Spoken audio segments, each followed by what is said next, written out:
आइए सुनते हैं उषा प्रेमवदा जी की लिखी हुई कहानी मछलियाँ। विजी सड़क के किनारे खड़ी है। पतझड़ की सुनहरी रंग भरी शाम सड़क और इमारतों पर छाई हुई है। पूर्व से रह रहकर हवा आती है, जिससे विजी की हल्की पारदर्शी नायलॉन की साड़ी पर छपे फूल धीरे धीरे हिलते हैं। सारे दिन के बाद जूड़ा ढीला हो नीचे गर्दन पर टिका है और बैम्बू क्लिप का एक सिरा मांस में निरंतर चुभ रहा है। विजी अकेली नहीं है, पास ही नटराजन भी खड़ा है। पर विजी ने नटराजन की ओर से मुंह फेर लिया है, क्योंकि विजी की आंखों में आंसू हैं। विजी नहीं चाहती कि नटराजन जाने कि वह रो रही है। 3 महीनों के बाद लौटकर विजी ने जो समाचार सबसे पहले सुना वह यह था कि नटराजन शीघ्र ही मुकी यानी नयनतारा मुखर्जी से विवाह करने जा रहा है। कहाँ वह डायन, कहाँ बेचारा नटराजन। विजी चाहती है कि इस बात का बुरा न माने कि नटराजन को मुकी अच्छी लगती है, कि मुकी ने विजी को निमंत्रण नहीं दिया है, कि स्वयं नटराजन ने अब तक एक बार भी नहीं पूछा है, विजी तुम आओगी ना? अगर पूछे तो विजी को वह सब कहने का अवसर मिले जो हृदय में कल से उमड़ घुमड़ रहा है। शाम को सड़क पर आवाजाही बहुत बढ़ जाती है। लाल बत्ती के बदलने पर दोनों सावधानी से सड़क पार करने लगे। कुछ दूर चलने पर भीड़ और रोशनियों वाली सड़क अचानक ही अंधियारी और उदास दिखने लगती है। अब नटराजन को विजी का चेहरा स्पष्ट दिखाई नहीं देता। यहाँ खड़े होकर वह विजी का सिर अपने सीने से लगा लेना चाहता है, क्योंकि उसका उदास सा दुखी चेहरा नटराजन से देखा नहीं जाता। पर वह स्वयं जानता है कि वह ऐसा नहीं करेगा। नटराजन को अपने संयम पर गर्व है और उसके मन में यह संतोष है कि उसने कभी विजी के सम्मुख अपनी भावनाओं को नहीं व्यक्त किया। जो अभी तक विजी से गोप्य रखा है उसे अब कहने की जरूरत भी क्या। विजी का घर पहले आता है। वह वहां एक पल ठिठकी और बोली, आओ एक कप कॉफी पीकर चले जाना। विजी के स्वर में आग्रह न था, आत्मीयता भी न थी, पर कुछ था अवश्य। नटराजन जाते जाते रुककर खड़ा हो गया। मुकी को पता लगेगा तो वह बहुत बुरा मानेगी। विजी और मुकी में लंबी अनबन है। विजी तो मुकी का नाम तक नहीं सुन सकती, पर नटराजन अभी तो स्वतंत्र है। उसने देखा कि विजी दरवाजे के ताले में चाबी डालकर घुमाते हुए मुड़कर देख रही थी कि वह आता है या नहीं। अच्छा, नटराजन ने कहा।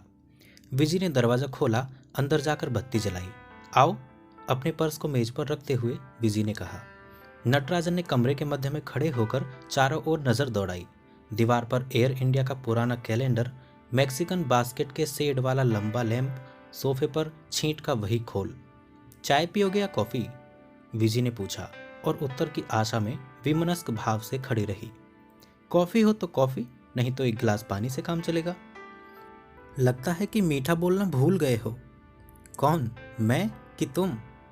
मैंने तो मीठा बोलना जाना ही कब था, मीठा तो वह बोलती है।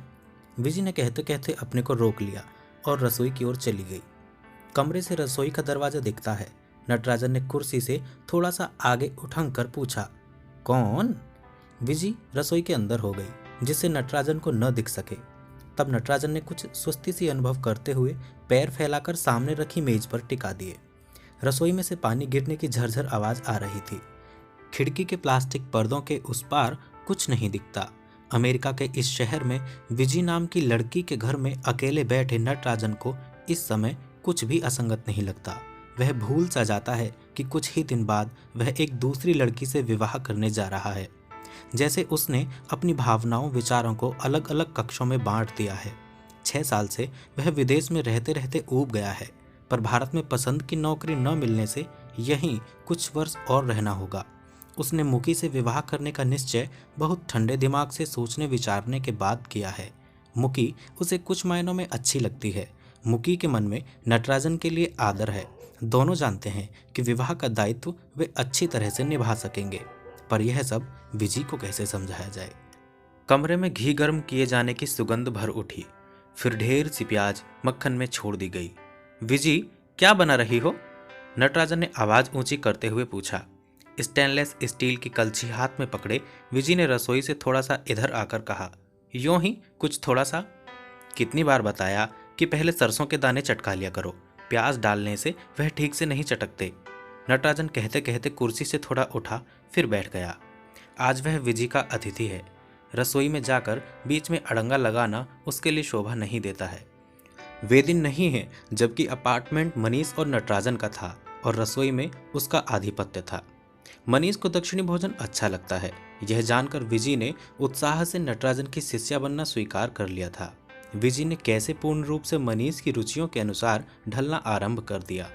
उन दिनों विजी रह रहकर हंसा करती थी और उसकी उज्जवल तरल आंखों से आंतरिक उल्लास की आभा झरती थी। अब तो उसके गोरे चेहरे पर कलौंस आ गई है, हंसी जैसे होठों को हल्के से छूकर लौट जाती है। विजी 2 तस्तरियों में उपमा ले आई और मेज पर रखकर कॉफी लेने वापस लौट गई। नटराजन की एक्सपर्ट आंखें देख रही हैं कि प्रिपरेशन ठीक नहीं है, सूजी कहीं कहीं जल गई है, पर कॉफी लाकर विजी ने उसे तस्तरी दी तो वह चुपचाप खाने लगा। विजी ने स्वयं भी 2 चम्मच उपमा खाकर तस्तरी रख दी और कहा, ठीक नहीं बनाना। उस क्षणांश में जैसे पहले वाली प्रफुल्ला हासिनी विजी इस क्लांत मुख में झांक गई। नहीं तो अच्छा है, नटराजन ने कहा। उसे लगा कि जैसे इस बीच विजी ने अपने को थोड़ा सा और दूर हटा लिया है। दोनों के बीच की दूरी अनकही बातों की दीवार बढ़ती जा रही है। विजी ने कॉफी का प्याला उसकी ओर बढ़ाया। नटराजन ने प्याला थामते हुए वातावरण को यथासाध्य सहज बनाने के प्रयत्न में पूछा, वाशिंगटन में कैसा लगा विजी? यहाँ कब तक रहने का इरादा है? वाशिंगटन में मैंने एक नाटक देखा था जो बहुत पसंद आया। छोटी मछली बड़ी मछली, जिनमें बड़ी मछली छोटी मछलियों को निगलती रहती है। तब से कभी कभी सोचती हूँ कि क्या छोटी मछली उलटकर वार भी नहीं कर सकती। कहकर वह अनमनी सी हंसी हंसी। तुम नहीं समझोगे, बहुत उलझी बिखरी मानसिक प्रक्रिया होती जा रही है मेरी। घर में सब ठीक प्रकार है? पिता, भाई बहन? विजय ने इस प्रश्न पर चकित आंखें उठाई और कहा, वे लोग मुझे चिट्ठी ही कहाँ लिखते हैं। तुमने उन्हें सूचना नहीं दी? इतना लड़ भिड़ कर इतने गर्व के साथ चली आई थी, यह किस मुख से लिखती कि शादी टूट गई है, मनीष का जी मुझसे भर गया है। विजय की बात में हल्की हल्की कड़वाहट है। नटराजन नहीं चाहता कि यह बात आगे बढ़े। विजय और मनीष के विवाह न करने में मुखी का जितना हाथ रहा है, नटराजन से छिपा नहीं। इस नाटक का वह आद्योपांत दर्शक रहा है। थोड़ी और कॉफी दोगी विजय? उसने पूछा। बाहर अंधेरा गाढ़ा हो गया है। कमरे में लैंप शेड की झिंझिरियों से निकलकर दीवार पर गिरता प्रकाश अच्छा दिखता है। विजय ने अपने बालों में अटका क्लिप निकालकर मेज पर रख दिया और सिर को धीरे धीरे कई झटके दिए जिससे बाल पूरे खुल जाएं।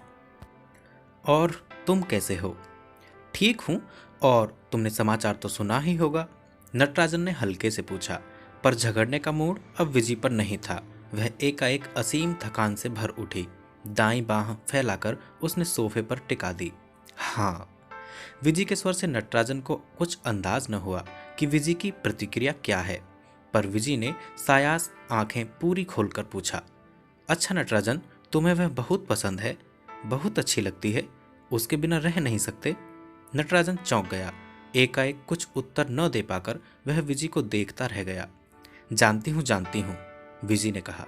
उसकी आंखें लंबी लंबी हैं, वह सोफेस्टिकेटेड है, कार चलाती है, अंग्रेजी में कविता लिखती है, पीली मछलियाँ पालती है, वह सभी को अच्छी लगती है, तुम्हें, मनीष को, सबको। पहले विजय का कंठ रुद्ध हुआ, फिर ढेर से आंसू आंखों में उमड़ आए, पर वह कहती गई, मैं उसके आगे क्या हूँ, अत्यंत क्षुद्र, उपेक्षणीय। तुम तो मुझे निमंत्रण पाने का अधिकारी भी नहीं समझते। नटराजन उठकर विजय के पास बैठ गया। कैसी पागलपन की सी बातें कर रही हो विजय, तुम्हें क्यों नहीं बुलाएंगे? मुकी आजकल बहुत बिजी है, इसी से निमंत्रण भेजने में देर हो गई होगी। नटराजन कह रहा है और मन ही मन अपने को धिक्कार रहा है। क्यों उसमें स्पष्ट बात कहने का साहस नहीं है? अनेक बार चाहने पर भी मुंह से विजय को न जता सका कि वह उसके लिए कितनी प्रिय है। 6 वर्षों के इस दीर्घ प्रवास में अनेक युवतियों से परिचय हुआ, पर विजय के मात्र नैकट्य से उसमें जो प्रतिक्रियाएं होती थी वह नटराजन के लिए एक नया ही अनुभव था। पूरी तरह से जानते हुए कि विजय मनीष की वाग्दत्ता है कि कुछ ही महीनों बाद वे दोनों विवाह कर लेंगे, नटराजन को विजय के बारे में सोचना भला लगता था। दिन भर अपने काम में व्यस्त रखने पर भी यह मन में आशा जगी रहती थी कि शाम को शायद विजय मनीष से मिलने आए। मनीष के पास उन दिनों पैसे की बहुत तंगी थी, इसलिए विजय को अधिक घुमाने फिराने के बजाय वह संध्याएं अपार्टमेंट में बैठकर बियर पीते और संगीत सुनते हुए गुजारता था।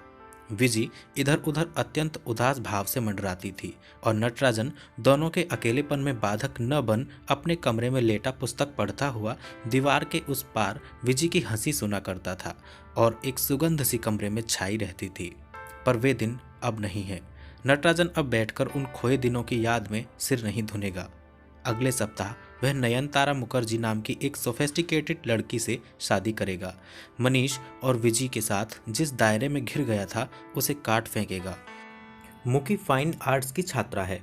वह तांबे के पात्र गढ़ती है, चित्र बनाती है। नटराजन ने विवाह से पहले ही अपने बैंक के अकाउंट में उसका नाम भी चढ़वा दिया है और उसे पूरी छूट दे दी है। मुकी की राय से एक नई अपार्टमेंट बिल्डिंग की 5वीं मंजिल पर 3 कमरों का फ्लैट ले लिया गया है। मुकी ने डेनिश पद्धति का फर्नीचर ऑर्डर किया है और उसकी एक मित्र पर्दे बना रही है। मुकी ने अपने को नए घर को सजाने में व्यस्त कर लिया है। नहीं, मुकी के साथ घर जमा कर रहना नटराजन को बुरा नहीं लगेगा, पर यहाँ बैठे बैठे मन में वेदना की एक खरोंच बाकी है। यह पास बैठी रुदिता विजी मन में जितनी अपनी है वह शायद मुकी कभी न होगी। नटराजन एक दर्शक रहा है, उसे इससे अधिक प्राप्त न होगा। नटराजन एकाएक कठोर हो आया। ऐसी छिन्न दलित तो विजी कभी न थी। बंधु बांधवों से दूर सुबह से शाम तक परिश्रम के बाद अकेले संध्या और रात बिताते हुए विजी को कैसा लगता होगा, इसका नटराजन कुछ कुछ अनुमान लगा सकता था। और ऐसी साधना मनीष के लिए, मनीष जिसने एक बहुत ठंडे अनासक्त भाव से नटराजन से कह दिया था, विजी के लिए मेरे मन में अब कुछ नहीं बचा। वह बहुत सीधी, सरल, अनकॉम्प्लिकेटेड लड़की है। मुझे बांध सके, संतुष्टि दे सके, ऐसी मानसिक गहराइयां नहीं है उसमें। मुझे पत्नी चाहिए तो मुकी जैसी कलात्मक, स्फूर्तिदायक, इंटेलेक्चुअल। फिर मुकी भी उसे बांध न सकी। विजी रो मत, नटराजन ने कहा।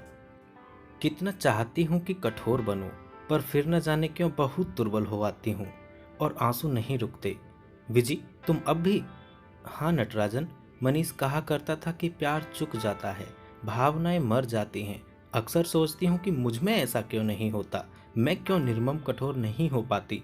मुकी मुझ पर हंसती थी, मेरे भारतीय संस्कारों पर। मुझे इस पर लज्जा नहीं है कि मैं उसकी तरह आधुनिक नहीं हूँ। विजी कुछ याद आने पर चुप हो गई। कुछ देर वह दीवार को एकटक ताकती रही।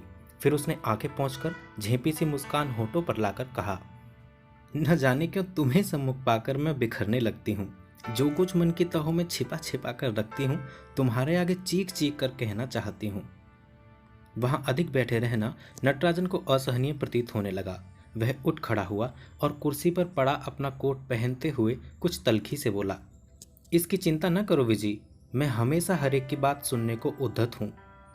जैसे नटराजन एक बहुत कन्वीनियंट व्यक्ति है जिससे सभी अपने अपने मन की बात कह लेते हैं, पर उसके अंदर भी तो कुछ है जो काटता रहता है, हर समय घुनता रहता है। कमरे से बाहर आकर ठंडी हो आई रात में नए घर की ओर चलते हुए नटराजन की आंखों के आगे विजी का आहत, दमनीय हो आया चेहरा घूमता रहा। फिर अपने ऊपर आक्रोश भी कि जो स्वयं ही आहत है उसे और दुखी करने से क्या फायदा। अगर चुपचाप उसकी बात सुन लेता तो क्या जाता, पर साथ ही मन में थोड़ी सी झुंझलाहट, खूब झकझोर कर विजी को जगा देने की इच्छा कि अब मनीष नहीं लौटेगा, फिर वह क्यों उसके नाम को पकड़े बैठी है। मनीष ने तो कभी जरा भी विजी की सुख या सुविधा का ख्याल नहीं किया। एक ही मकान में मनीष के साथ रहकर उसके स्वभाव व प्रवृत्तियों से अच्छी तरह परिचित हो गया था, और यह मनीष सा लापरवाह व्यक्ति ही कर सकता था कि लगातार पत्र लिखकर विजी को भारत से बुलाए और उसके पहुंचने से पहले ही प्रतीक्षा करने से ऊब कर अकेला मैक्सिको चल दे। उसके जाने के बाद नटराजन घर में अकेला रह गया था। एक सोई सी दोपहर में फोन बजने लगा और एक डरी सी रुआंसी आवाज मनीष को पूछने लगी।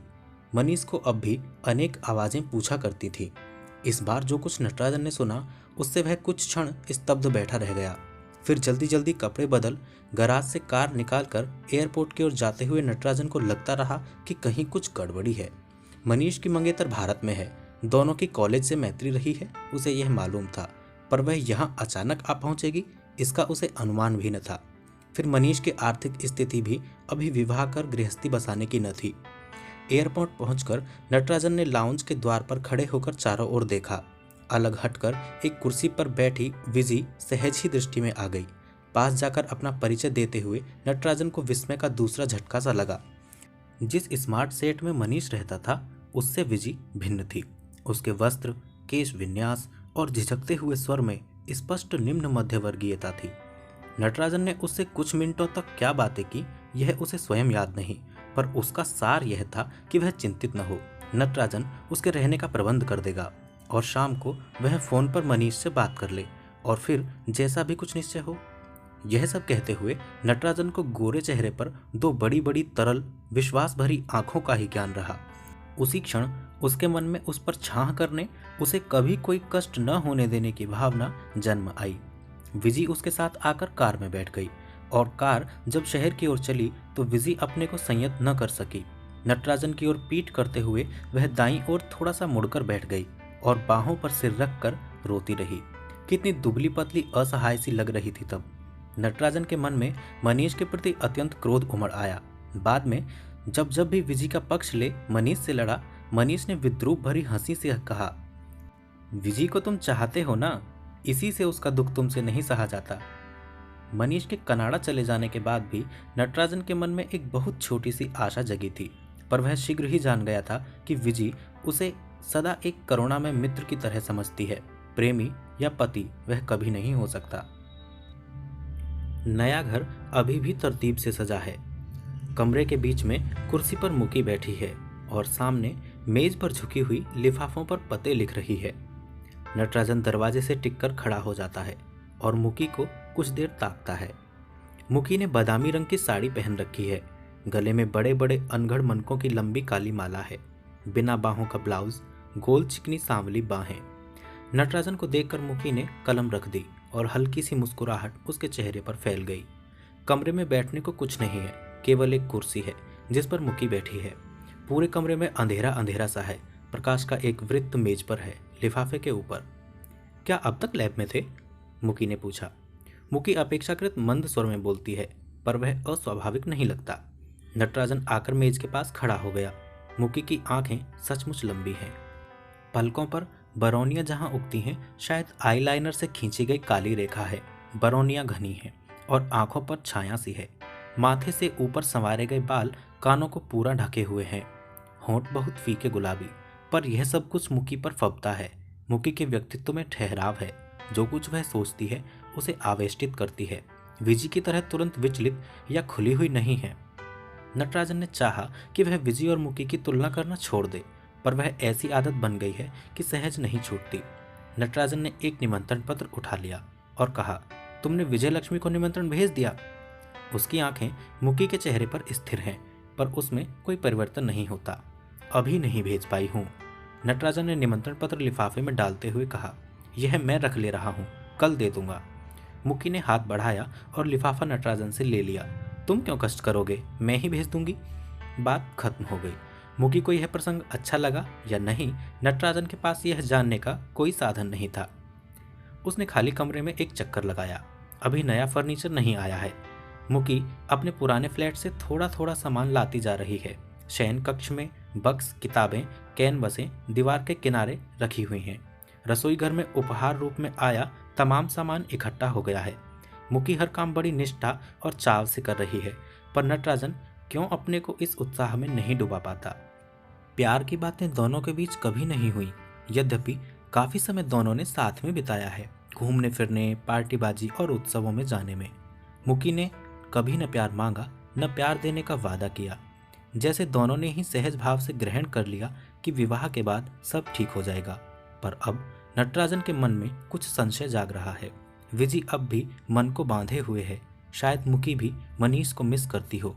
नटराजन को अपने बारे में भ्रम नहीं है। मनीष को स्त्रियां सहज ही आकर्षक पाती हैं। नटराजन दुबला पतला, मंझोले कद का, बहुत कुछ श्रेण प्रवृत्ति का युवक है। कम बोलता है, अपने में सिमटा घिरा रहता है। मुकी को रिझा सके ऐसा है ही क्या। नटराजन ने देखा मुकी हाथ का काम छोड़कर उसे एकटक देख रही है। नटराजन ने थोड़ा सा मुस्कुराकर अपने विचारों पर पर्दा सा डालते हुए पूछा, तुम कब से यहाँ पर हो? शाम से ही आ गई थी। बची हुई किताबें पैक कर ली थी, नीचे कार में ही हैं अभी। मैं ले आता हूँ। नटराजन चलने को तैयार हुआ। नहीं, रहने दो। जब तक यहाँ सेफ नहीं है तब तक बक्स में ही रहने में कोई हर्ज नहीं है। कब आ रही हैं सेफें? इस सप्ताह के अंत तक। पर्दे भी तब तक बन जाएंगे। मुकी कुर्सी पीछे खिसकाती हुई उठ खड़ी हुई और लिफाफे इकट्ठे कर बड़े से पर्स में डाल दिए। फिर वह नटराजन के पास आकर खड़ी हो गई और खिड़की के पार देखने लगी। रात के समय बाहर देखने को कुछ भी रम्य नहीं है। दूर तक फैला काला प्रगाढ़ अंधेरा है और फिर बहुत बिजलियों की एक लंबी धूमिल पांत। मुकी इतने निकट होने पर उसे किसी महंगे सेंट की सुगंध आती है। नटराजन मौन है। मुकी ने पूछा, मुझे मेरे घर तक छोड़ने चलोगे? चलो। मुकी ने कार की चाबी नटराजन के हाथ में पकड़ा दी और दोनों साथ ही दरवाजे तक आए। और जब तक नटराजन ने ताला बंद किया, मुकी तिरछी सी खड़ी उसकी प्रतीक्षा करती रही। नटराजन की कार बाहर खड़ी थी। नटराजन मुकी को उसके घर तक पहुंचाकर लौटने लगा। मुकी ने उतरते हुए एक बार खाने के लिए रुकने को कहा था, पर उसे असुविधा होगी, यह कहकर नटराजन ने अस्वीकार कर दिया। मुकी अंदर चली गई और नटराजन ने एक अंधेरी सड़क पर कार मोड़ दी। अभी नींद नहीं आएगी, यह जानकर उसका मन अपने घर लौटने का नहीं हुआ। सड़क सुनसान थी और तीव्र गति से दौड़ती कार की खिड़की से तेज हवा अंदर आ रही थी। दाईं ओर मुड़ने पर कब्रगाह है और विजी को कई बार इस ओर सैर के लिए ला चुका है। प्रारंभ में विजी और मुकी कितनी अच्छी मित्र थीं। विजी को एयरपोर्ट से लाकर मुकी के पास ही छोड़ गया था, पर मनीष को मुकी से प्यार है, यह जान विजी बाद में विक्षिप्त सी हो गई थी। उसने रोते हुए मुकी की बनाई पेंटिंग्स दीवारों से उतारकर फाड़ डाली थी। उसके गढ़े हुए बर्तन जमीन पर पटक दिए थे और जब मनीष की वर्जना का उस पर कोई असर नहीं हुआ तो उसने विजी को तड़ातड़ 2 चांटे मार दिए थे। तब नटराजन और न देख सका। मनीष को अलग करते हुए उसने विजी को पकड़ लिया था। विजी शिथिल गात उसकी पकड़ से सरक कर भूमि पर बैठकर रो उठी थी। मुकी यह सब सुनकर रसोई से निकली थी और उसके चेहरे का भाव अब भी नटराजन के मन पर अंकित है। शाम की शुरुआत ठीक हुई थी। मुकी और विजी ने उन दोनों को भोजन पर बुलाया था। मनीष और विजी को बैठक में छोड़कर मुकी रसोई घर में चली गई और नटराजन के साथ जाकर उसकी सहायता करनी चाहिए। मुकी ने कहा, यहाँ सब ठीक है नटराजन, सिर्फ सलाद बनाना है, मैं कर लूँगी। तुम तब तक बियर क्यों नहीं पीते? बैठक में जाकर मनीष और विजी के एकांत में बाधक न बनने के लिए नटराजन टेरेस पर चला गया, जहां न चाहते हुए भी उनके वार्तालाप का कुछ अंश उसके कानों में पड़ता रहा। शायद विजी ने कहा कि यहाँ आकर अभी तक विवाह न होने के कारण उसकी काफ़ी बदनामी हो रही है। मनीष का उत्तर वह सुन न सका, पर अचानक ही चीखने, झगड़ने और चीज़ों के फेंके जाने के स्वर से नटराजन चौंक कर कमरे की ओर झपटा। परिचित भीरू विजी प्रचंड दुर्दमनीय बन गई थी। बाद में नटराजन द्वारा झकझोरे जाने पर उसने चौंक कर आंखें खोली, जैसे होश में आई हो। फिर उसकी आंखों से झरझर आंसू गिरने लगे और उसने कहा, मैं यहाँ एक पल भी नहीं रह सकूंगी, मुझे कहीं और जगह ले चलो। समझा बुझाकर नटराजन ने उसे जाकर शैया पर लेटने को बाध्य किया। विजी का चेहरा ऐसा हो आया था कि उसके अंदर का सारा प्रकाश बुझ गया हो। वह बिना प्रतिवाद किए शयन कक्ष में चली गई। नटराजन जब विजी को अंदर भेजकर मुड़ा तो देखा मुकी भूमि पर फटे कागज के टुकड़े इकट्ठे कर रही है। फिर उसने तांबे का दीपाधार उठाया जो मेज के नीचे जा पड़ा था और उसमें पड़ गए गड्ढों को बार बार छूने लगी। मनीष इस बीच जा चुका था। इस सब के लिए आप मुझे ही दोषी ठहरा रहे होंगे, नटराजन को अपनी ओर देखते हुए मुकी ने कहा। फिर वह उठकर खड़ी हो गई और बोली, अगर मनीष को मैं विजी से अच्छी लगती हूँ तो इसमें मेरा क्या दोष? आप ही बताइए, यदि मैं विजी से अधिक आकर्षक और सोफिस्टिकेटेड हूँ तो क्या यह कोई अपराध है?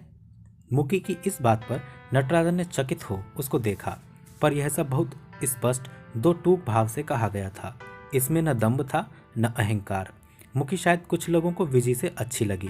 रंग सांवला है, पर आंख लंबी, होंठ सुगड़, देह यष्टि सानुपात, उठने बैठने में एक लचक, चारों ओर एक व्यक्तित्व वैशिष्ट्य का आभास। मनीष और मेरी रुचि मिलती है, वह लेखक है, मैं कलाकार। विजी इज ए नाइस गर्ल, मगर उसमें मनीष से व्यक्ति को आजन्म बांध रखने को है ही क्या? मुकी कभी भी उद्वेलित नहीं होती। उसके स्वर में एक ठंडापन है। वह विजी की तरह केवल एक गृहिणी मात्र बनकर संतुष्ट नहीं रह सकेगी। पर इसके बाद जब विजी ज्वर और सर्दी के कारण बीमार हो गई, तब मुकी ने ही एम्बुलेंस बुलाकर उसे यूनिवर्सिटी अस्पताल में भेजा। अगली सुबह विजी के लिए गुलाब का एक फूल खरीदकर नटराजन उसे देखने गया। विजी अनिश्चित भाव से थोड़ा मुस्कुराई। नटराजन उसे कृत्रिम रोष से देखने लगा। कुछ देर दोनों चुप रहे। तकिए के सिरहाने टिकी विजी हाथों में गुलाब की लंबी डंडी घुमाती रही। फिर पतली सी आवाज में बोली, एक काम कर दोगे? कहो। कहीं एक छोटा सा सस्ता सा अपार्टमेंट ढूंढ दो, मैं उस डैन के साथ नहीं रहूंगी। आगे इस पर बात नहीं हुई। इधर उधर की छोटी छोटी निरर्थक बातों में समय बीत गया। दोनों ओर एक तनाव सा था। नटराजन चलने को उठा तो विजी ने पूछा, नटराजन, वो मनीष कैसे हैं? ठीक हैं, कहते हुए नटराजन ने झुककर उसके बाल थपथपा दिए। अगले 2 दिन अपार्टमेंट ढूंढते हुए बीते। इस बीच लाइब्रेरी जाकर भी कुछ लोगों से मिल आया। भारतीय भाषाओं की पुस्तकों की कैटलॉगिंग करने के लिए एक जगह खाली थी। वहां जाकर विजी काम करे इसका प्रबंध किया और फिर लाइब्रेरी के पास ही एक छोटा सा अपार्टमेंट भी मिल गया। एक कमरा, छोटी सी रसोई, बाथरूम। विजी के अस्पताल से लौटने से पहले ही नटराजन ने उसका सामान वहां पहुंचा दिया। सामान मुकी ने पैक कर दिया था। वह नटराजन के साथ आकर चीजें ठीक कर गई। बाजार से थोड़ा जरूरी सामान, फल, दूध, मक्खन आदि लाकर रेफ्रिजरेटर में रख दिया। फिर उदास सी दीवार पर एयर इंडिया का कैलेंडर लगा दिया। न चाहते हुए भी नटराजन को लगा मुकी भली है, मुकी उदार है, और इसी से मन में थोड़ी सी श्रद्धा जागी। विजी ने लौटकर पहली बार अपना नया घर देखा। कुछ देर चुपचाप खड़ी रही, फिर कहा, तुमने सामान जमाने की क्यों जहमत की? वह तो मुकी आकर ठीक कर गई, मुझे कुछ नहीं करना पड़ा। ओह, विजी ने कहा और दूध की बोतल सिंक में उलट दी। विजी, मेरे सामने फिर उसका नाम मत लेना नटराजन, विजी ने कहा। इसी स्मृति से जुड़ा एक और प्रसंग है। नटराजन प्राय विजी की ओर चला जाता था, चाहता कि उसे किसी तरह उलझाए रखे, जिससे विजी को अधिक सोच विचार कर अपने को दुखी करने का मौका न मिले। कभी उसे सिनेमा ले जाता और यदि समय हुआ तो 30-32 मील दूर वाशिंगटन, विशेषकर जब मार्च अप्रैल में वहां चेरी के फूल खिलने लगे। पहली बार विजी ने गहरे नीले रंग की साड़ी पहनी थी। उस पर ढेर सारे आड़े तिरछे सफेद हाथी छपे हुए थे। उस साड़ी के गहरे नीलेपन ने विजी के चेहरे का गोरापन बढ़ा दिया था और वह बहुत कोमल, अनछुई सी लग रही थी। बाद में जब कभी भी विजी को बाहर जाते देखा तो उसी साड़ी में। फिर वह साड़ी आंखों में चुभने सी लगी और मन में रह रहकर प्रश्न उठने लगा कि विजी शादी की तैयारी में सूटकेस भर जो साड़ियाँ लाई थी उनमें से क्यों नहीं पहनती। एक दिन रहा न गया, हंसी में पूछ बैठा, जब देखता हूँ यही साड़ी पहने दिखती हो, बहुत अच्छी लगती है क्या? विजी ने दीर्घ समतल दृष्टि से देखते हुए हल्के से उत्तर दिया, बाकी साड़ियाँ मुकी ने रख ली हैं, किराया बाकी था। कुछ पल चुप रहकर नटराजन ने पूछा, मुझे क्यों नहीं बताया तुमने? विजी चुप रही। नटराजन ने आगे झुककर कहा, विजी, तुम अब भी मुझसे दुराव सा रखती हो। मैं तो चाहता हूँ कि तुम्हारे हर दुख, हर चिंता का भागीदार बन सकूं। मेरे पास जो कुछ भी है वह तुम अपना ही समझो। विजी, जो अब तक बैठी पोटोमैक नदी के उस पार एयरपोर्ट की बिजलियां देख रही थी, अत्यंत त्रस्त हो उठी। एक झटके में एक साथ खड़े होते हुए उसने कहा, आगे कुछ मत कहो नटराजन, मैं तुमसे विनती करती हूँ। नटराजन कुंठित हो चुप हो गया। उसके बाद विजी जैसे खो गई। नटराजन ने अपने को काम में व्यस्त कर लिया और विजी लाइब्रेरी के बेसमेंट में कहीं छिप गई, नटराजन की दृष्टि से ओझल। जून में मनीष सामान बांध बूंद कर कनाडा चला गया और विजी वाशिंगटन लाइब्रेरी ऑफ कांग्रेस में काम करने। अकेले घर में गर्मी बिताते हुए नटराजन को लगता कि अब जिधर भी मुड़ता है हल्के रंग की सूती साड़ियों में मुकी ही दिखाई देती है। मुकी जिसे पार्टी में भी ले जाया जा सकता है, जो कुछ ही देर में आकर्षक सुस्वादु भोजन तैयार कर देती है और जिसकी दृष्टि हर समय नटराजन को पुरुषत्व का बोध कराती रहती है। हर सुबह दैत्याकार मशीनों के शोर से ही आंखें खुलती हैं। घर के बिल्कुल पास यूनिवर्सिटी की एक बड़ी सी बिल्डिंग बन रही है। उस सुबह जागकर विजी निश्चल पड़ी हुई सीमेंट की मशीन का भारी घर घराना सुनती रही और रह रहकर लगता रहा कि ऐसी ही एक मशीन के बीच आकर वह चूर चूर हो गई है। कई दिनों से वही सब फिर दोहराया जा रहा था। पहले मन पर छा जाने वाली घनघोर उदासी, बिना कुछ खाए हुए पूरा पूरा दिन बीता देना और एक अव्याख्येय आकुलता से ऊपर नीचे डोलते रहना। विजी अपने को धोखा नहीं दे पाती। वह जानती है कि मुकी और नटराजन का विवाह उसे जरा भी नहीं रुच रहा है। वाशिंगटन से मैरीलैंड लौट ही रही थी कि मिसेस चंदेला से भेंट हो गई। बोली, मुकी अब लड्डू खिलाने वाली है। क्यों? विजी ने पूछा। नटराजन और मुकी ब्याह करने जा रहे हैं। आप ही इनविटेशन लिखे हैं, आप ही बांट रही है, तुम्हें नहीं मिला क्या? मिसेस चंदेला मुकी को कभी अच्छी नहीं लगी। उसकी झुंझलाहट थोड़ी सी और बढ़ गई जब उन्होंने आगे कहा, तुम्हारी बारी कब आ रही है विजयलक्ष्मी? कनाडा कब जा रही हो? वह बिना कुछ कहे आगे बढ़ गई। पर मन में कुछ आंस रहा था। एक बार भी नटराजन ने व्यक्त नहीं किया कि मुकी से उसकी मित्रता है और मित्रता इतनी बढ़ गई। विजी ने चाहा कि एक ऊह के साथ इस बात को मन से झटक दे, पर वह तो कुंडली सी मार मन विचारों पर जम गई थी। विजी ने वसंत की उस संध्या को याद किया जब नटराजन ने घुमा फिरा कर यह कहना चाहा था कि उसे विजी अच्छी लगती है। विजी ने नटराजन को एक मित्र के रूप में ही देखा था। तब वह घबरा उठी थी कि यदि नटराजन को स्पष्ट कहने का अवसर दिया तो उत्तर में ना कैसे कहा जाएगा। उसके कितने एहसानों से लदी हुई थी और नटराजन को पति रूप में स्वीकार करना तब असंभव सा लगा था। नटराजन बहुत भला था, सहायता करने को तत्पर, उदार, विशाल हृदय। पर विजी को तब भी आशा थी कि शायद मनीष उसके पास फिर से लौट आए। 3 महीनों में अलग अकेले वाशिंगटन में रहकर विजी ने बार बार इस बारे में सोचा था, अपने को अनेक प्रकार से समझाया था और अंत में इस निश्चय पर पहुंची थी कि यदि मनीष की जगह नटराजन नहीं ले सकता यह ठीक है, पर नटराजन के साथ भी नई जिंदगी गढ़ी जा सकती है। इसलिए विजी बहुत कुछ इस मनस्थिति में थी कि यदि नटराजन ने फिर यह प्रसंग छेड़ा तो कह देगी कि उसे सब कुछ स्वीकार है। पर यहाँ आकर जाना कि मुकी ने एक बार फिर से उसे पराजित कर दिया है। निमंत्रण तक बट गए हैं और विजी अपने को इन झूठे स्वप्नों में बहलाती रही कि नटराजन को वह बहुत बहुत अच्छी लगती है, कि नटराजन उससे फिर कुछ अवश्य पूछेगा। अब मुकी की गर्दन पकड़कर उसे भींचने की इच्छा होती है। मन में होता है कि उसकी कॉफ़ी में जहर मिलाकर पिला दे, उसके अपार्टमेंट में आग लगा दे और सिल्क की तहों में लेटी मुकी लपटों में घिर जाए और उसकी चीखें धुएं और चटकती लकड़ियों में खो जाएं। विजी ने माथे पर हाथ रख लिया, जैसे इन विचारों पर प्रतिबंध लगा देगी। पर मुकी के लिए जो वैर भाव है रोम रोम में भिद गया है, उसे कम से कम अपने से नहीं छिपाया जा सकता। विजी चाहती है कि कुछ ऐसा करे जिससे मुकी तड़प कर रह जाए, जिससे बहुत बहुत दिनों तक उसके मुख पर हंसी न आए और वह ऊंचा दर्प भरा सिर नीचे झुक जाए। नटराजन के कहने पर वह मुकी के पास रहने को तैयार तो हो गई थी, पर उसे पहले ही भेंट में वह जान गई थी कि मुकी ने एक दृष्टि डालकर उसे हेय जानकर त्याग दिया है। विजी को मुकी में ऐसा कुछ विशिष्ट तो नहीं दिखाई दिया। साधारण रंग रूप, कटे हुए बाल, कानों को पूरा ढके हुए थे और अकेले घर में भी बहुमूल्य साड़ी पहने थी। और तब विजी अपने को बहुत शैबी, बहुत हल्का सा अनुभव करने लगी। बाद में जाना कि मुकी के पिता अत्यंत धनिक थे और उसकी सारी शिक्षा विदेश में हुई थी। 3 साल अमेरिका में रहकर भी उच्चारण इंग्लिश था। यह फेज 3 कॉफ़ी हाउस में गई रात तक बैठी रहती, ऊंची ऊंची साहित्यिक बातें करती थी और अंग्रेजी में कविताएं लिखती थी जो कभी कभी भारत में छप जाती थीं।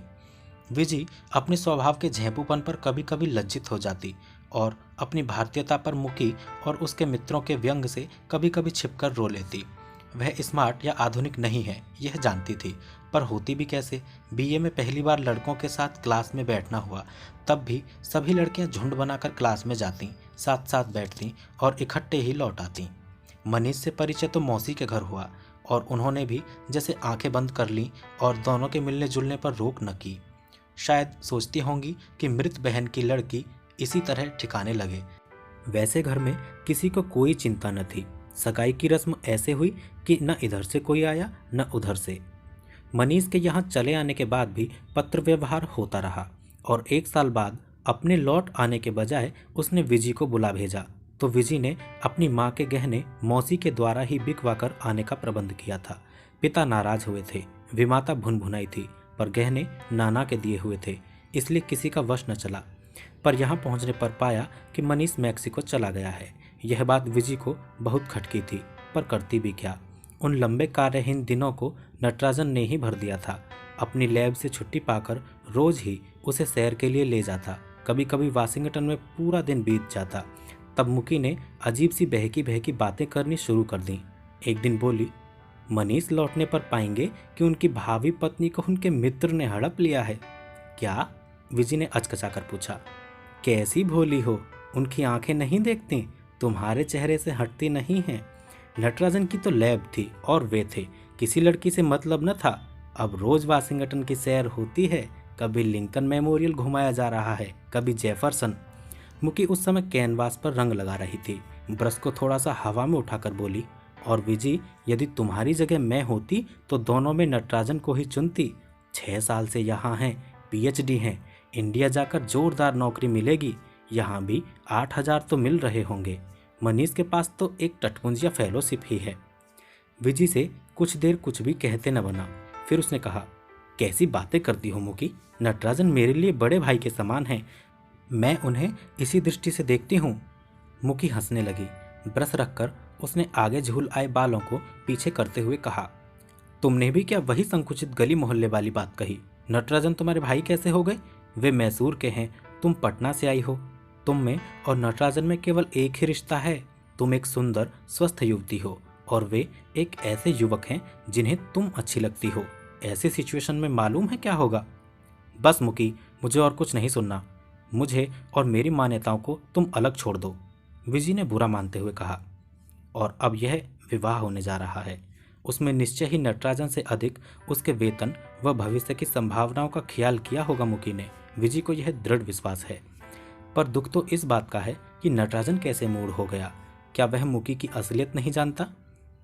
विजी ने उठकर चाय का पानी स्टोव पर रख दिया और हथेली पर 2 एस्पिरिन की टिक्कियां रख उन्हें कुछ देर देखती रही। पटना में सब कुछ वैसा ही होगा। विमाता का बुदबुदाना, पिता की लंबी चुप्पियां या खीज, झुंझलाहट भरा स्वर, छोटी बहन का रेडियो के साथ फिल्मी गीत गाना। क्या कभी किसी को उसकी, विजय लक्ष्मी की, कभी भी याद ना आती होगी? इन 1.5 सालों में कितनी दूर आ गई है वह। मुड़कर देखने से मन में ऐसा आश्चर्य सा भर जाता है कि क्या कभी जिंदगी इससे भिन्न भी थी। अब तो लाइब्रेरी का बेसमेंट है और किताबों के ऊंचे ऊंचे ढेर हैं। कभी कभी काम करते हुए कुछ याद आ जाता है, मनीष की बाहों की कसी जकड़, उसका मुस्कुराना और कभी कभी वह क्रूर शब्द। तब विजी यहाँ से कहीं दूर चली जाना चाहती है। वह जानती है कि वापस लौटना असंभव सा ही है। कहाँ से आएंगे किराए के पैसे और किस मुंह से पिता की देहरी पर जाकर खड़ी होगी? कहीं और नौकरी कर सकती है, पर जैसे विजी के अंदर की समस्त शक्ति रिस गई है। उस छोटी सी रसोई में खड़ी विजी सोचती है कि औरों की तरह सहज सरल जीवन क्यों नहीं हुआ उसका। कब अनजाने में ही कुछ ऐसा घट गया जिससे वह औरों से छिटक गई। यदि मनीष पर विश्वास न किया होता तो शायद आज इस दशा तक न पहुंचती। यदि मुकी सी कुटिलता आती तो भी आज अकेले यों अपने से द्वंद्व न करना पड़ता। चाय का पानी उबलने लगा। एंजाइम लैब से लाइब्रेरी तक पहुंचने में 7-8 मिनट लगते हैं, पर 4:45 बजे से लैब से निकलकर वहां पहुंचने तक नटराजन ने 15 मिनट लगा दिए और तब पाया कि विजी अभी अभी लाइब्रेरी की सीढ़ियां उतर रही है। नटराजन को देखकर वह थोड़ा सा मुस्कुराई और आकर लाल बत्ती के पास खड़ी हो गई। 8 घंटे कड़े श्रम के बाद मुख क्लांत हो ही जाता है, पर उसके व्यवहार में कल जैसी रुखाई न थी। अधिक बातें न हुई और सड़क पार कर दोनों अपनी गली में आ गए। विजी का घर पहले आया और पिछले दिनों की तरह कॉफी के लिए पूछा गया। स्वीकृति देकर नटराजन अंदर आया तो एकाएक मस्तिष्क में कौंध गया कि यदि विजी ने कॉफी के लिए न पूछ उसे उसके रास्ते चले जाने दिया होता तो बहुत बुरा लगता। नटराजन विजी के पीछे पीछे रसोई तक चला गया और बोला, एक प्रार्थना है। क्या? विजी के प्रश्न भरे नेत्र उसके मुख पर ठिठक गए। आज खाने को कुछ न बनाना। उसके कहने के ढंग पर विजी थोड़ा सा हंस दी। नटराजन को वह हंसी उजली धूप सी सुखद लगी। बहुत बुरा बना था ना, फिर भी तुमने खा लिया। विजी की रसोई इतनी छोटी है कि 2 लोग खड़े नहीं हो सकते। सिंक में एक प्लेट पर पानी गिर रहा था। विजी ने कॉफी नाप कर परकोलेटर में डालते हुए कहा, तुम चलकर बैठो, मैं अभी आई। नटराजन वापस लौट गया। कुछ देर में जब विजी लौट कर आई तो टूटी हुई मैत्री पुनः स्थापित हो गई है, ऐसा ही कुछ भाव उसके मुख पर था। नटराजन ने मेज पर पैर टिका लिए थे, उन्हें समेट लिया और कहा, तुम्हारे किसी काम में बाधा तो नहीं दे रहा हूं विजी? ना, विजी ने अपनी साड़ी की सलवटें चिकनी सी करते हुए कहा। व्यस्त तो तुम होंगे आजकल। कुछ विशेष नहीं, अगले सप्ताह छुट्टी पर जाने से पहले लैब में थोड़ा सा काम निपटाना है बस। अपार्टमेंट तो ठीक हो गया है, फर्नीचर आने पर जमाना बाकी है। विजी कल से अधिक रिलैक्स्ड लग रही है। उसने हरे रंग की बिना किनारे की सूती साड़ी पहनी है। वह इधर काफ़ी दुबली हो गई है, चेहरे पर पीलापन सा है, पलकें घनी हैं और नीचे तरल आंखें चमकती हैं। वह उसे एकटक देखता रहा। एक बात कहूँ, बुरा तो न मानोगे? विजी ने पूछा। रसोई में कॉफ़ी परकोलेटर खुद-बुद करने लगा और कॉफ़ी की सुगंध पूरे कमरे में छा गई। कहो। बहुत आनंदित उत्सुक दूल्हे से नहीं दिखाई देते, कुछ अनमने, कुछ उदास से नजर आते हो। नटराजन चौंक गया। संभलने के लिए कुछ क्षण लेता हुआ बोला, जैसी कि तुम दिखती थी उन दिनों, उल्लसित, निरंतर मुस्कुराती हुई। विजय रसोई में जाकर परकोलेटर ले आई और मेज पर रखती हुई बोली, अब सोचती हूँ कि वे भी क्या दिन थे।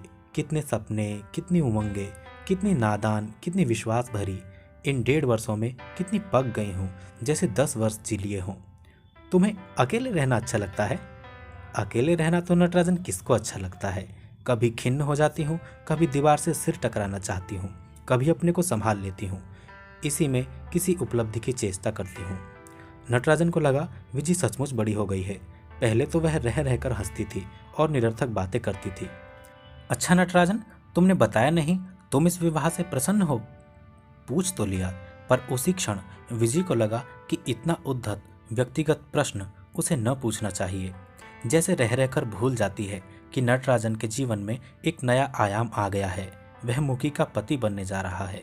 विजी अब उसके लिए कुछ नहीं है, कभी कुछ थी, अब मात्र परिचिता है। अब मुकी उसके जीवन के समग्र अनुभवों की संगिनी बनेगी। हाँ विजी, मुकी सचमुच बड़ी भली, बहुत अच्छी है, विजी ने कहा। नटराजन ठठाकर हंस पड़ा। छल कपट तुमसे कभी निभता विजी? मुकी की प्रशंसा करने का प्रयत्न न करो। मैं जानता हूं कि तुम उसकी परछाई तक से घृणा करती हो। आश्चर्य है कि तुमने अब तक मुझे घर से बाहर क्यों नहीं किया। विजी का चेहरा अप्रतिभ हो आया। क्या लोग बदलते नहीं? धारणाएं बदल नहीं सकती? ओह विजी, यू आर सो स्वीट। अच्छा, कॉफी दोगी या नहीं? विजी के पास से उठकर नटराजन अपने घर आया।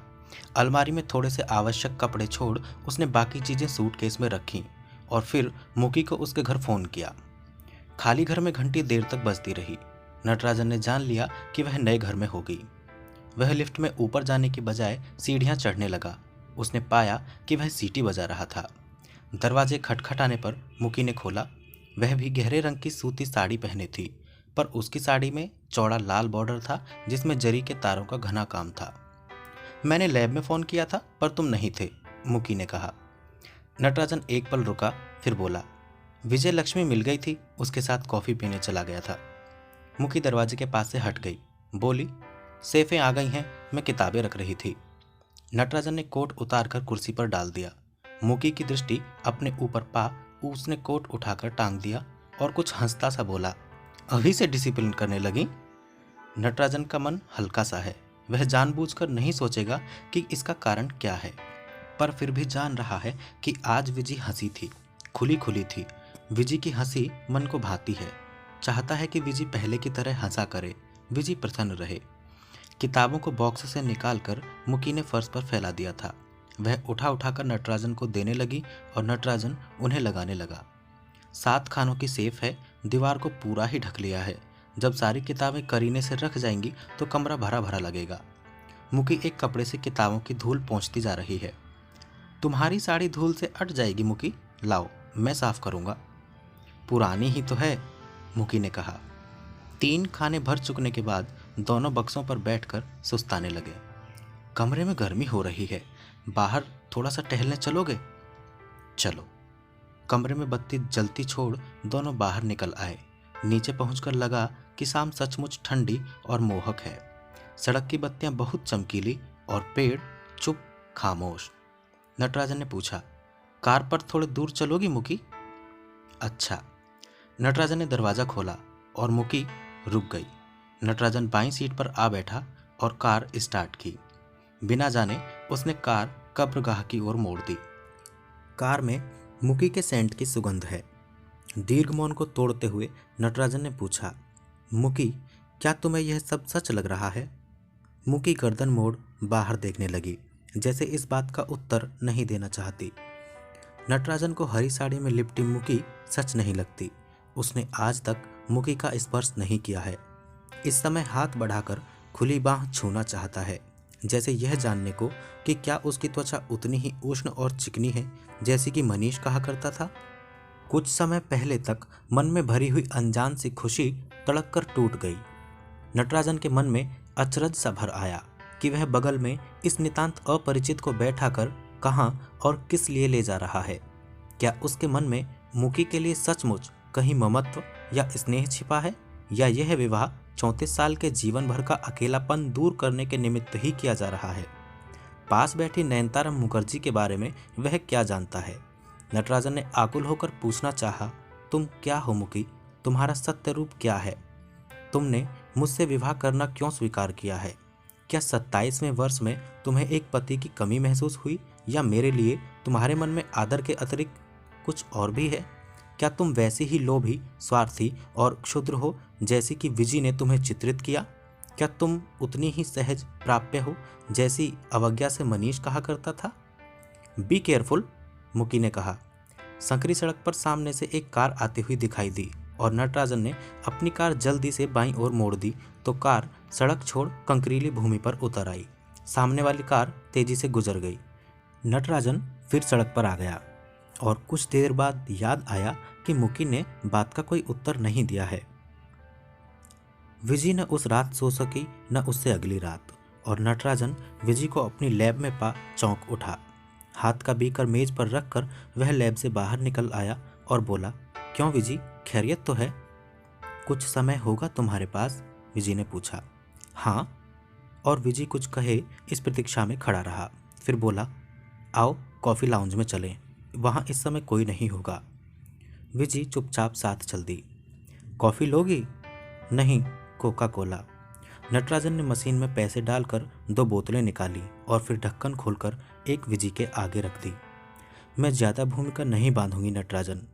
2 दिन से लगातार सोच रही हूँ कि इस जिंदगी का क्या करूँ, समझ नहीं पाती। विजी रुककर नटराजन का मुख ताकने लगी, फिर एकदम कह डाला, नटराजन, मुझे $1000 चाहिए। मुझसे अब यहाँ एक दिन भी न रहा जाएगा। मैं वापस जाना चाहती हूँ।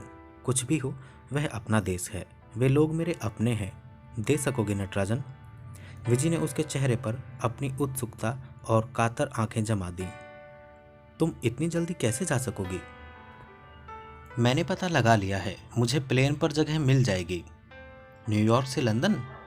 नहीं, पहले मैं कनाडा जाना चाहती हूँ।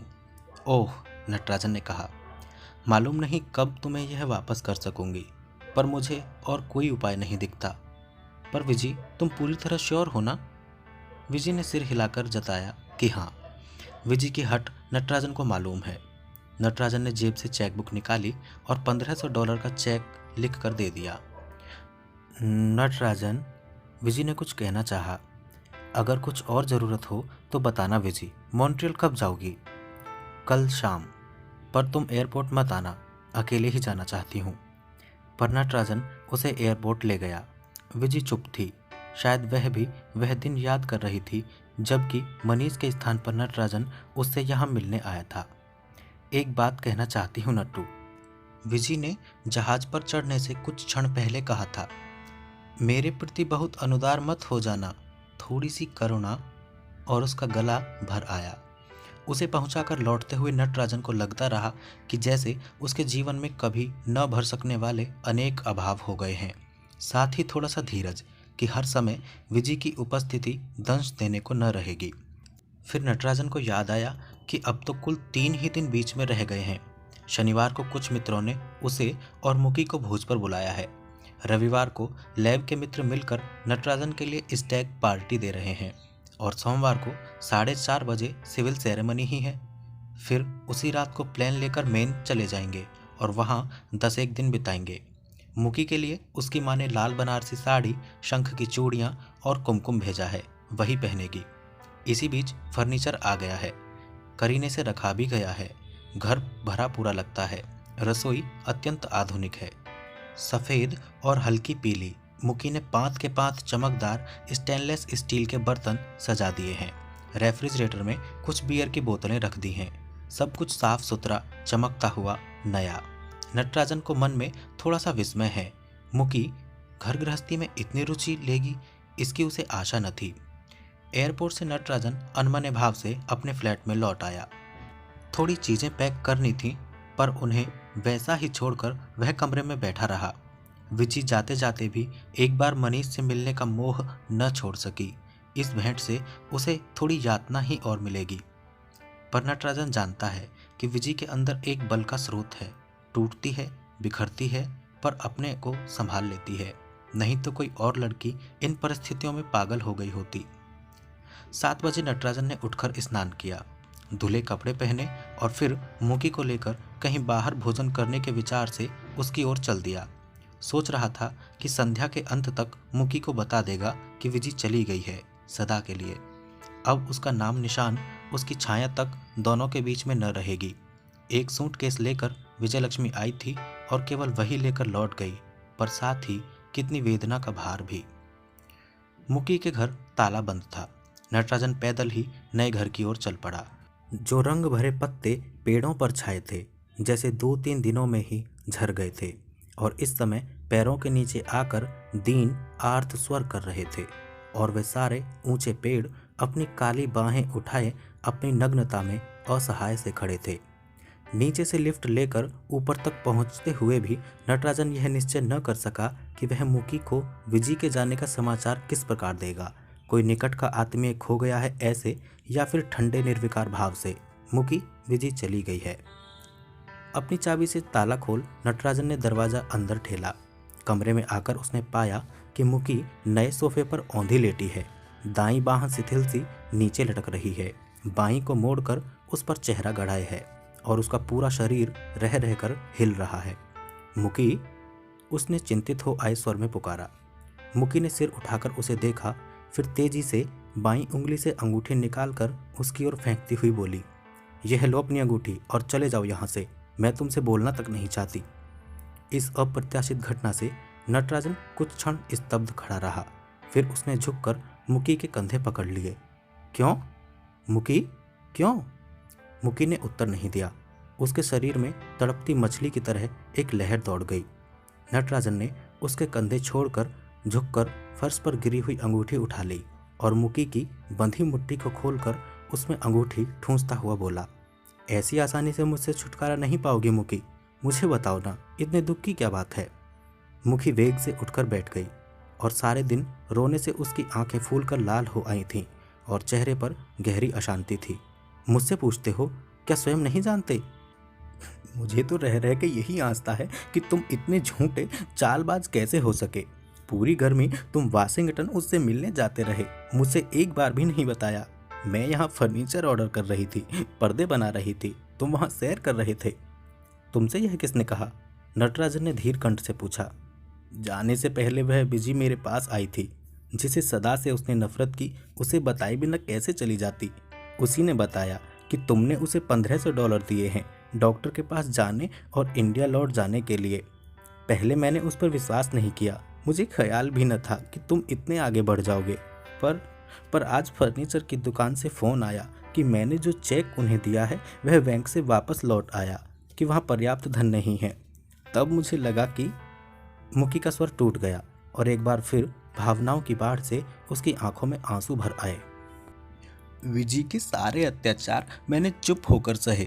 सोचती थी वह पागल है और नादान है। मुझसे विवाह का प्रस्ताव करके भी तुम उससे चुपचाप मिलते रहे, तब भी मैंने कुछ नहीं कहा। सोचती थी कि एक बार जब मेरे निकट आकर पहचान लोगे तो उसे भूल जाओगे। सोचा था कि तुम्हें इतना सुख दूंगी। एक लंबी सिसकी। मुकी, मेरी बात भी तो सुनो ना। अब कुछ नहीं सुनूंगी। मैं भी बहुत माननी हूँ नटराजन, बहुत दर्प मेरे अंदर भी है और मैंने बहुत धीरज रखा, पर अब मैं और न सह सकूंगी। Go away. यह विवाह नहीं होगा। मैं किस प्रकार तुम्हें आदर और श्रद्धा से देख सकूंगी? मुझे तुम्हारा धन नहीं चाहिए था। मेरे पिता के पास बहुत धन है। मैं समझती थी कि तुम छल कपट से ऊपर अत्यंत विशाल हो और इसलिए मन ही मन प्रारंभ से तुम्हें चाहती आई थी। बाहर रात झुक आई है, कमरे में सन्नाटा है। केवल नयनतारा का पतला टूट टूट जाता उठ गिरता स्वर है। इतने दिनों से जो कुछ अंतराल में प्रच्छन्न रखा, वह सब एक बारगी फूट कर बाहर आना चाहता है। नटराजन उसके पास सब कुछ सुनता चुप बैठा है। मुकी के शब्दों ने उसे हिला दिया है। वह समझ नहीं पा रहा है कि विजी ने चलते चलते ऐसा क्यों किया। उसे प्रतीक्षा है मुकी के थककर चुप हो जाने की, तब वह धीर शब्दों में अपनी बात कहेगा। मन में आशा की नन्ही सी रेखा है कि शायद नयनतारा उसकी बात पर विश्वास कर ले। तो ये थी कहानी मछलियाँ।